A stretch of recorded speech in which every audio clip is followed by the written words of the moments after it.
பயங்கரவாத தாக்குதலுக்கு பதிலடி தருமாறு உள்துறை அமைச்சகம் உத்தரவிட்டுள்ளது. மணிப்பூர் மாநிலம் சந்தல் மாவட்டத்தில் 6 டோக்ரா படைப்பிரிவைச் சேர்ந்த ராணுவ வீரர்கள் மோதுல் நகரில் இருந்து தலைநகர் இம்பால் நோக்கி வாகனங்களில் சென்று கொண்டிருந்தனர். சந்தல் மாவட்டத்தில் சென்று கொண்டிருந்த போது பயங்கரவாதிகள் திடீரென தாக்குதல் நடத்தினர். இதில் 17 ராணுவ வீரர்கள் பலியாகினர். மேலும் 12 வீரர்கள் பலத்த காயமுற்ற நிலையில் மருத்துவமனைகளில் அனுமதிக்கப்பட்டுள்ளனர். இந்த தாக்குதலுக்கு உல்ஃபா தீவிரவாதிகளும் தேசியவாத நாகாலாந்து சோஷலிஸ்ட் கவுன்சில் என்ற அமைப்பும் கூட்டாக பொறுப்பேற்றன. இந்த சம்பவத்திற்கு பிரதமர் மோடி கடும் கண்டனம் தெரிவித்தார். மத்திய பாதுகாப்புத்துறை அமைச்சகம் தகுந்த பதிலடி தரப்படும் என்று எச்சரித்துள்ளது.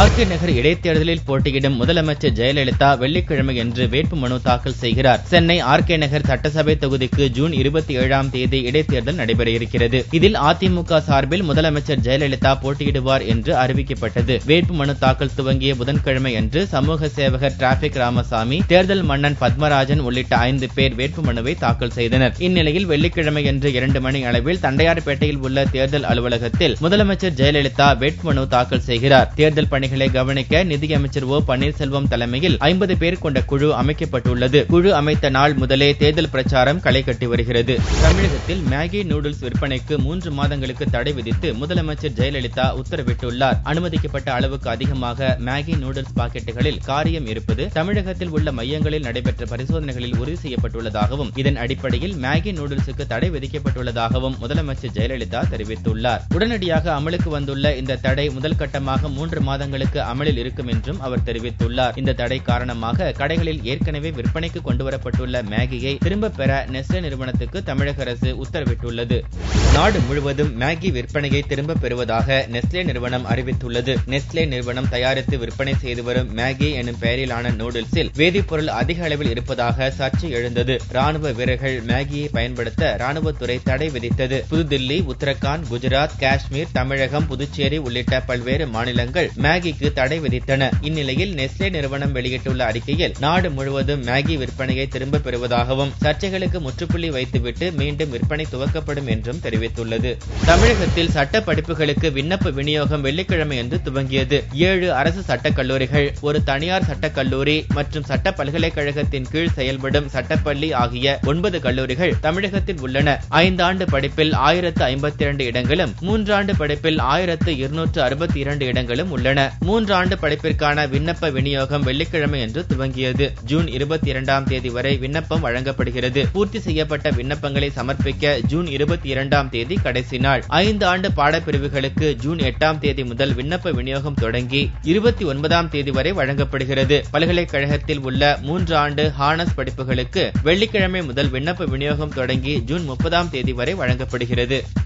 இயற்கையும் மனிதனும் ஒன்றுதான் என்பதை புரிந்தால் மட்டுமே சுற்றுச்சூழலை காப்பாற்ற முடியும் என்று சமூக ஆர்வலர்கள் தெரிவித்துள்ளனர். சர்வதேச சுற்றுச்சூழல் தினம் ஜூன் 5ஆம் தேதி உலகம் முழுவதும் கடைபிடிக்கப்பட்டு வருகிறது. காலத்தின் தேவைக்கு ஏற்ப ஒரு தலைப்பில் மக்களிடம் விழிப்புணர்வை ஐநா சபை ஏற்படுத்தி வருகிறது. இந்த ஆண்டு ஆரோக்கியமான உலகம் உருவாக்க வேண்டும் என்று அறிவித்துள்ளது. அடுத்த 2050ஆம் ஆண்டில் மனித தேவைகளுக்காக இயற்கையை மாசுபடுத்தாமல் வாழ்வது குறித்த முயற்சிகள் இப்போதே எடுக்க வேண்டும் என்று வலியுறுத்தப்பட்டுள்ளது. திமுக தலைவர் கருணாநிதியின் பிறந்த நாளை முன்னிட்டு மரம் நடும் திட்டத்தை மு.க. ஸ்டாலின் துவக்கி வைத்தார். திமுக தலைவர் கருணாநிதியின் 92வது பிறந்தநாள் விழா புதன்கிழமை அன்று கொண்டாடப்பட்டது. விழாவின் போது பொதுக்கூட்டத்தில் இளைஞரணி சார்பில் 92 லட்சம் மரக்கன்று நடப்படும் என்று பொருளாளர் ஸ்டாலின் தெரிவித்தார். இதன்படி தேனாம்பேட்டை தாமஸ் ரோடில் வியாழக்கிழமை அன்று ஸ்டாலின் மரம் நடு விழாவை துவக்கி வைத்தார். அப்போது பேசிய ஸ்டாலின், திமுக தலைவர் கருணாநிதியின் பிறந்த நாளில் 92 லட்சம் மரக்கன்றுகள் நடப்படும் என்று சொல்லியிருந்தோம். ஆனால் 1 கோடி மரங்கள் நட்டு சாதனை படைக்க வேண்டும் என்றார். போலீசை மணல் லாரியில் கடத்திய டிரைவர் கைது செய்யப்பட்டார். தில்லியின் மையப்பகுதியில் உள்ள சங்கர் சாலையில் டிராபிக் போலீஸ்காரர் ஒருவர் அந்த வழியாக வந்த மணல் லாரியை நிறுத்தும்படி செய்கை காட்டினார். வண்டியை நிறுத்திய டிரைவர் போலீஸ்காரரை லாரியில் அலைக்காக தூக்கி போட்டு கடத்தினார். இதை அறிந்த தில்லி போலீசாரின் 6 ரோந்து வாகனங்கள் லாரியை விரட்டிச் சென்றன. 10 கிலோமீட்டர் தூரம் விரட்டிய போலீசார் ஜண்டேவாலன் என்ற இடத்தில் லாரியின் டயரை சுட்டு போலீஸ்காரரை மீட்டனர். லாரி டிரைவர் கைது செய்யப்பட்டார். போலீஸ்காரர் கடத்தலின் பின்னணியில் மணல் மாஃபியா கும்பல் இருக்குமா என போலீசார் விசாரித்து வருகின்றனர். பீகார் சட்டமன்ற தேர்தலில் ஆளும் ஐக்கிய ஜனதா தளம், ராஷ்டிரிய ஜனதா தளம், காங்கிரஸ் கூட்டணி உருவாகியுள்ளது. இந்த ஆண்டு இறுதியில் பீகாரில் சட்டசபை தேர்தல் நடைபெற இருக்கிறது. ஆளும் கட்சியான ஐக்கிய ஜனதா தளமும் லாலு பிரசாத்தின் ராஷ்டிரிய ஜனதா தளமும் கூட்டணி குறித்து பேச்சுவார்த்தையை முன்கூட்டியே துவங்கின. ஆனால் பேச்சுவார்த்தையில் இழுபறி நீடித்ததால் இரு கட்சிகளும் கூட்டணி அமைப்பது கேள்விக்குறியானது. இந்நிலையில் இரு கட்சிகளும் இணைந்து சட்டசபை தேர்தலை சந்திக்கும் என்று பிரச்சினைக்கு முற்றுப்புள்ளி வைத்தார் ஐக்கிய ஜனதா தள தலைவர் சரத் யாதவ். ஐக்கிய ஜனதா தளம், ராஷ்டிரிய ஜனதா தளம் ஆகியன காங்கிரசுடன் கூட்டணி அமைத்து போட்டியிடும் என்று சரத் யாதவ் கூறினார். தேசத்தின் நலனை கருதி ஒற்றுமையாக இருக்க வேண்டியது அவசியம் என்றும், லோக்சபா தேர்தலில் பாரதிய ஜனதா கட்சி பெரும்பாலான தொகுதிகளில் வெற்றி பெற்றதை அடுத்தே மூன்று கட்சிகளும் கைகோர்க்க முடிவு செய்துள்ளதாக கூறப்படுகிறது. காரைக்காலில் சட்டம் ஒழுங்கு சீர்குலைந்துள்ளது என்று புதுச்சேரி பிரதேச காங்கிரஸ் தலைவர் ஏ.வி. சுப்பிரமணியன் குற்றம் சாட்டியுள்ளார். புதுச்சேரி யூனியன் பிரதேசம் காரைக்காலில் புதுச்சேரி பிரதேச காங்கிரஸ் கமிட்டி தலைவர் ஏ.வி. சுப்பிரமணியன் செய்தியாளர்களை சந்தித்தார். புதுச்சேரி மாநிலத்தில் ஆளும் என்ஆர் காங்கிரஸ் அரசு காரைக்கால் மாவட்டத்தை தொடர்ந்து புறக்கணித்து வருகிறது என்றும், சுகாதாரம், வேலைவாய்ப்பு மற்றும் சட்டம் ஒழுங்கு சீர்குலைவு என்று காரைக்கால் மாவட்டத்தை புதுச்சேரி அரசு வஞ்சித்து வருகிறது என்றும் குற்றம் சாட்டினார்.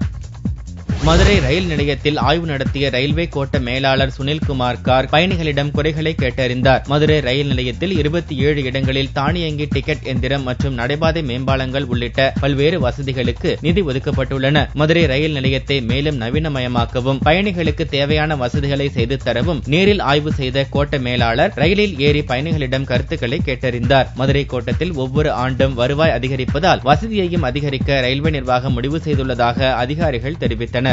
வேலூர் மாவட்டம் நாட்றாம்பள்ளியில் இருந்து வெளி மாநிலங்களுக்கு நூதன முறையில் மணல் கடத்திய 4 லாரிகள் பறிமுதல் செய்யப்பட்டன. வேலூர் மாவட்டம் நாட்றாம்பள்ளி பாலாற்றிலிருந்து ஆந்திரா மற்றும் கர்நாடகாவிற்கு லாரிகள் மூலம் மணல் மற்றும் கருங்கற்கள் கடத்துவது தொடர்பாக திருப்பத்தூர் கோட்டாட்சியர் ரங்கராஜனுக்கு ரகசிய தகவல் கிடைத்தது. நாட்றாம்பள்ளி அருகே உள்ள பச்சூர் என்ற இடத்தில் அதிகாரிகள் லாரியை நிறுத்தி சோதனை செய்தபோது 4 லாரிகளை நிறுத்திவிட்டு அதன் ஓட்டுநர்கள் தப்பி ஓடிவிட்டனர். பின்னர் லாரிகளை சோதனை செய்ததில் அதன் உள்ளே தேங்காய் நார்கள் மற்றும் ட்ரம்களை மேலே வைத்து அதற்கு அடியில் மணல் நிரப்பி கடத்தப்பட்டது தெரியவந்தது. இதையடுத்து 4 லாரிகள் பறிமுதல் செய்யப்பட்டன. உயர் தொழில்நுட்ப கல்விக்கான சென்டாக் முறையில் விண்ணப்பங்களை இறுதி நாளில் அளிக்க உள்ள மாணவர்களுக்காக கூடுதல் மையம் செயல்படும் என்று காரைக்கால் கலெக்டர் தெரிவித்துள்ளார். புதுச்சேரி யூனியன் பிரதேசம் காரைக்காலில் உள்ள மாணவர்கள் சென்டாக் முறையில் மருத்துவம், பொறியியல் உள்ளிட்ட தொழிற்கல்விகளுக்கு விண்ணப்பிக்க வெள்ளியன்று கடைசி நாள். காரைக்கால் மாவட்டத்தில் உள்ள பெரும்பாலான மாணவர்கள் வருவாய்த்துறையில் ஒருங்கிணைந்த சான்றிதழ் பெற முடியாத நிலை ஏற்பட்டுள்ளது. இதனால் வெள்ளிக்கிழமை அன்று காரைக்கால் மற்றும் திருநள்ளாறு தாலுகா அலுவலகங்களில் கூடுதல் மையங்கள் திறக்கப்பட்டு மாணவர்கள் சிரமமின்றி சான்றிதழ்கள் பெறலாம் என்று கலெக்டர் வல்லவன் தெரிவித்துள்ளார். தங்கத்தின் விலை வெள்ளிக்கிழமை காலை ஒரு சவரன் 20,400 ரூபாய்க்கு விற்பனையானது. 1 கிராம் ஆபரண தங்கம் 2,550 ரூபாயாக இருந்தது. வெள்ளி 1 கிராம் 40 ரூபாய் 80 காசுகளுக்கு விற்பனையானது. பார் வெள்ளியின் விலை 38,100 ரூபாயாக இருந்தது. கத்தி படத்திற்கு 7 விருதுகள் வழங்க பிலிம்பேருக்கு பரிந்துரை செய்யப்பட்டுள்ளது. இந்தியாவில் தேசிய விருதுக்கு பிறகு சினிமா துறையினர் பெரிதும் எதிர்பார்ப்பது பிலிம்பேர் விருதுகளைத்தான். இந்த ஆண்டு பிலிம்பேர் விருதுக்கு தமிழ், தெலுங்கு உள்ளிட்ட மொழி படங்கள் பரிந்துரைக்கப்பட்டு வருகின்றன. இந்த ஆண்டு தமிழ் படங்களுக்கு அதிக அளவு பரிந்துரைகள் சென்றுள்ளன. குறிப்பாக கத்தி படத்திற்கு மட்டும் 7 விருதுகள் வழங்கலாம் என்று பரிந்துரை செய்யப்பட்டுள்ளது. விவசாயிகள் தற்கொலை, தண்ணீர் பிரச்சனைகளை அலசிய இப்படம் 100 கோடி ரூபாய் வசூலிலும் இணைந்தது. எத்தனை விருதுகள் கிடைக்கின்றன என்று பொறுத்திருந்து பார்ப்போம்.